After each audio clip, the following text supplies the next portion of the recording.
வாரணாசி சென்றுள்ள பிரதமர் மோடி கங்கை நதிக்கரையில் ஆரத்தி எடுத்து வழிபாடு செய்து வருகிறார். நேரடி காட்சிகளை பார்க்கலாம்.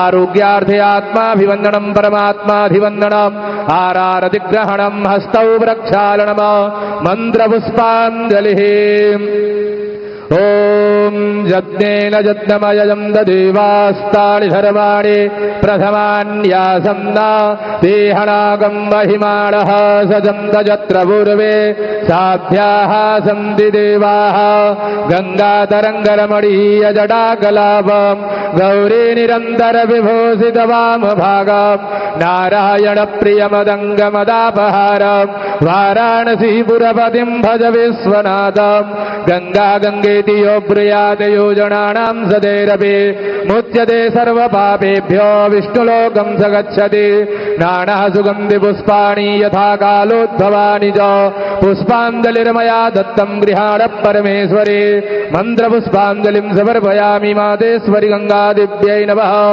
ॐ जे तीर्थानि प्रचरन्ति श्रीकास्तानि गङ्गिनः வாரணாசி தொகுதியிலிருந்து மூன்றாவது முறையாக எம்பியாக தேர்வாகி இருக்கும் பிரதமர் மோடி கங்கை நதியில் ஆரத்தி எடுத்து வழிபாடு நடத்திய காட்சிகளை பார்த்தோம். விவரங்களை பின்னர் வரும் செய்திகளில் பார்க்கலாம்.